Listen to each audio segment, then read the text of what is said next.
in this devastating book, which included claims that Harry left Prince Andrew with a broken nose, a bloody nose at least, after a fight. And in it he claims that Prince Andrew told Harry his marriage to Meghan Markle would not last more than a month, and Markle was just an opportunity and should have checked that background better. It's great to see you again. Harry and Andrew have both denied the story. Does that mean it's untrue? It doesn't mean that it's untrue, but it doesn't also necessarily mean that it's true. We really don't know what to believe. I mean, we often rely on... She wasn't clueless. She was strategic, and the receipts prove it. And most likely, the situation would have totally blown over. It's completely and utterly ridiculous, actually, I think, from a PR perspective, to even respond to this very short little statement about a fight. But sometimes the juiciest secrets aren't buried in hidden vaults or whispered in dark corners. Oh no, they're right there, hiding in plain sight. And Meghan Markle? Her rise to royalty might look like a fairy tale, but when you start connecting the dots, things get unsettling. Every event, every glittering party she popped up at before meeting Prince Harry, it wasn't just coincidence. No, darling, there's a pattern. A subtle, deliberate trail that most people completely missed. It's like she was already playing chess while everyone else thought she was just attending another Hollywood party. Every move, every introduction, every accidental appearance, all pieces of a bigger plan. Saying something behind his back and punched him in the nose. Joining me from London is writer, broadcaster and commentator Esther Krakow. Before Meghan Markle became the Duchess we all know today, she was just another bright-eyed actress in LA hustling for her next role. But even then, something about her stood out. She wasn't just chasing fame like everyone else. Oh no, she was plotting something far more sophisticated. A British journalist who met her years before she ever laid eyes on Prince Harry said she came across as different, quiet, calculating. Not the bubbly, charming woman the world would later see on red carpets and royal steps. Behind that dazzling smile was someone observing, learning, taking notes on how power really worked. Out there, he didn't respond at all. Like, he did try to walk back the racism allegations in his interview with ITV, Tom Bradby, I believe it was. He tried to kind of walk them back and go, oh, no, it was She didn't gush about her acting dreams or upcoming auditions. Instead, she talked about her tangled love life, failed relationships, and, here's the twist, her curious connections to people in the sports and social elite. Names were dropped casually, like pebbles in a pond, rippling with meaning. Prince Andrew and Prince Harry are two of the most popular members of the royal family, and I will not be surprised if some of the claims made by Prince Andrew about his suspicions regarding Meghan Markle turned out to be true. When Meghan mentioned footballer Ashley Cole, yes, that Ashley Cole, known for his wild nights and chaotic romances, her entire expression shifted. The second she realized someone in the room actually knew about him, she froze. It wasn't flirtation. It wasn't gossip. It was like she was studying the situation, measuring her words. She wasn't looking for love. She was collecting data, testing the waters, seeing which connections could open which doors. The American press too. So Harry is perfectly willing to let things that undermine his family stay out there. But when it comes to him, oh no, he has to fight back. But yet, even back then, there was a clear pattern. Meghan had this uncanny instinct for being in the right place at the right time. She knew which parties to attend, which people to accidentally bump into, and which whispers to let slip. Her interactions weren't random small talk. They were chess moves. Every word, every glance, every laugh carefully placed like part of a grand design. True. We do know, rather infamously, that King Charles said that Prince Harry was... Looking back now, those early coincidences feel more like chapters in a master plan. Her charm wasn't just charm, as it was preparation. She was studying the rules of influence, learning how power circles worked, and slowly building a roadmap that would take her to the very top, to the palace gates themselves. The court is not going to change the court of public opinion when it comes to Harry, and his reputation is still in tatters right now. Now here's where it gets wild. Meghan's college years. Everyone's heard the neat little story. A smart, ambitious student with acting dreams and a study abroad stint. But if you peel back the polished PR version, it doesn't add up. Royal biographers and many royal journalists have actually confirmed. So we do know that there was a sense within the royal family, at least consistently from William to the King to, I suspect now, Prince Andrew, that they were quite unsure about. Officially, she spent a semester in Argentina. Cute, right? A cultural adventure. But soon after that, she just vanished to Spain. No record of a program, no classmates, no host family, nothing, just silence. It's like that part of her life was quietly erased. Is still in tatters right now. Now, in terms of the book's revelations, which Harry has denied, According to old sorority sources, Meghan wasn't sightseeing or studying language. She was mingling in circles way above the average college kid's reach. Yachts, luxury parties, men with serious money. And one name keeps popping up. Joan, or Ewan Elias, a billionaire with deep ties to none other than Prince Andrew. We're not talking about casual meetups here. These were people who could open golden doors most only dream about. Royal family held a summit about Andrew at which it was agreed there was no way back for him because of the reputational damage he was causing the monarchy and his ungracious and ungrateful attitude. Andrew's relationship with his nephews was also a problem. So was she just lucky? Or were those trips, Thailand, the Mediterranean, all those private yachts, part of a deliberate path? Because when you look at it closely, the timeline is too clean, too intentional, and get this, none of it appears in her official bio, not one word. Instead, she sells this squeaky clean narrative of international experience and cultural sophistication. But behind that polished image was something much more intriguing. Those months abroad weren't random. They were the early seeds of Meghan's quiet climb, brushing shoulders with the elite, learning the unspoken rules of power, and moving closer to circles most outsiders could never even glimpse. This wasn't luck, it was strategy.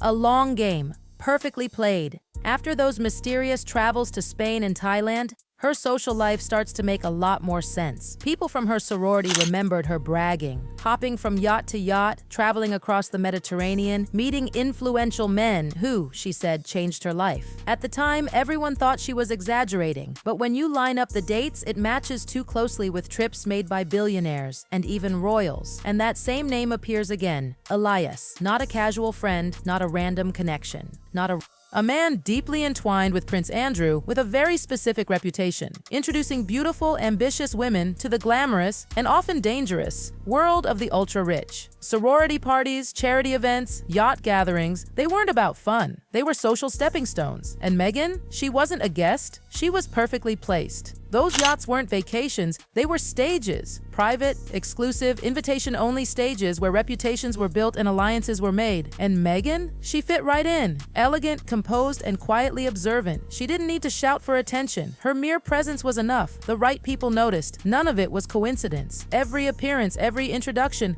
orchestrated. This was a woman who understood power long before she ever wore a tiara. She was studying how influence moved, how whispers turned into opportunities. And by the time she was done, she wasn't just an actress anymore, she was a strategist. By 2012, Meghan Markle had transformed from a background TV actress into someone who mattered. She was traveling internationally, showing up at events most actresses at her level would never even dream of attending. But something about those appearances felt off, like that trip to Hong Kong, her most puzzling one yet. Back then, Suits wasn't a global phenomenon. She wasn't famous enough for red carpet treatment. Yet there she was. First-class flights, exclusive interviews, elite access usually reserved for royalty or household names. And the weirdest part? A clip from that very trip once surfaced, Meghan casually mentioning that royals were around during her visit. Then, poof, the clip vanished. Deleted, wiped clean from the internet. And guess who was confirmed to be in Hong Kong around the exact same time? Prince Andrew. No one's saying they met, but no one's denying it either. The timing, the locations, the details. It's all just too neat. You can't call this coincidence anymore. The trips, the missing footage, the suspicious access, it all hints at something much deeper. This wasn't an actress chasing press opportunities. This was a woman moving carefully through a maze of money, power, and influence. And somehow, she always ended up near the same powerful people. Looking back, that Hong Kong episode feels less like a career trip and more like an initiation. It was Meghan stepping into a different world, a world ruled by quiet introductions, hidden influence, and whispers behind closed doors. The public saw her charming smiles and polished interviews. But behind the scenes, she was studying the architecture of power and perhaps meeting the very people who'd change her destiny forever. Then came 2013, the year everything shifted. Meghan Markle appeared at the Novak Djokovic Foundation Gala in New York. And this wasn't just any charity event. This was a playground for the global elite. Royals, supermodels, billionaires, Goldie Hawn, Naomi Campbell, Anna Wintour, Prince Andrew, Fergie, Princess Eugenie. And somewhere among them, quietly, unlisted, unacknowledged, was Meghan Markle. Here's the kicker, there are no official photos of her there. None. She wasn't even on the guest list according to the media coverage, but insiders swear she was present. So how does a mid-tier TV actress with barely 100 minutes of screen time end up rubbing shoulders with literal royalty? That's when the pattern becomes undeniable. Wherever Prince Andrew or his inner circle appeared, somehow Meghan wasn't far behind. Not in the photos, not in the headlines, but always there, lurking just off frame. Quiet, intentional, strategic. That gala was her silent debut. To most people, she was invisible. But for those paying attention, she'd already cracked the code. She knew exactly where to stand, how to speak, and when to disappear. She left impressions, but never evidence. It wasn't just another event. It was rehearsal for royalty. This wasn't luck. This wasn't fate. This was access. Meghan had mastered the art of navigating high-profile circles without leaving a trace. Building power through proximity, crafting mystique through silence. That gala was her final test. The moment she proved she could blend in with the world's most powerful without anyone realizing just how deliberate it all was. If that gala was her test, Soho House was the reward and her ultimate playground, because that's where power really lived. Behind velvet ropes and whispered guest lists. If the Novak Djokovic Gala was Meghan's dress rehearsal for high society, then Soho House became her personal playground, her secret stage where the world's most powerful whispered, schemed, and seduced opportunity behind frosted glass doors. Soho House wasn't some cute brunch spot. It was the underground pulse of celebrity royalty. Actors, aristocrats, billionaires, everyone who mattered passed through those doors. And Meghan, she had the key. She wasn't just a guest. She was a student of the game, watching, absorbing, perfecting her moves. He openly accused Meghan of being an opportunist, saying she was too old for Harry, that his nephew was making the biggest mistake of his life. The tension between the princes? Oh, it had roots, and Meghan's name was at the center of it long before the tabloids even realized. At the time, Chopra's network wasn't just spiritual. It was elite, tied into philanthropic fronts that overlapped with Epstein-connected foundations. So when Meghan appeared in those spaces, it wasn't some happy accident, it was a signal. She'd arrived in the world where money, secrecy, and influence collided. Nothing particularly surprised me there, Brittany. Even though I think it's beautiful color and fascinating detail, these weren't your everyday celebrity parties. These were the kind of gatherings where decisions that shape industries were whispered over champagne. And Meghan, ever the observer, played her role perfectly. Charming, poised, and oh so strategic. She wasn't chasing fame anymore. She was courting power. At the time, his network was tightly connected to elite and controversial circles, including Epstein-linked charities. Exactly. That's the world Meghan had stepped into. Willingly or not, we'll never truly know. But one thing is clear, she learned fast. How to move quietly, how to be noticed just enough, how to make sure every introduction counted. And his two nephews? No, definitely not. And when it comes to the Meghan Markle comments, that was basically the comment pretty much everybody in Harry's family was making. The truth is, everyone around Harry had warned him. Friends, family, even insiders at Soho House, they all asked the same question. Are you sure? Do you really know her? Spain, Thailand, those yacht trips with the elite, none of it ever makes it into interviews or official biographies. And whether Meghan knew it or not, her path kept tracing the same outline, the one shaped by Prince Andrew's circle of influence. But when it comes to William, I 100% see William's obvious disdain for his uncle and why he would want him out of Royal Lodge. Exactly.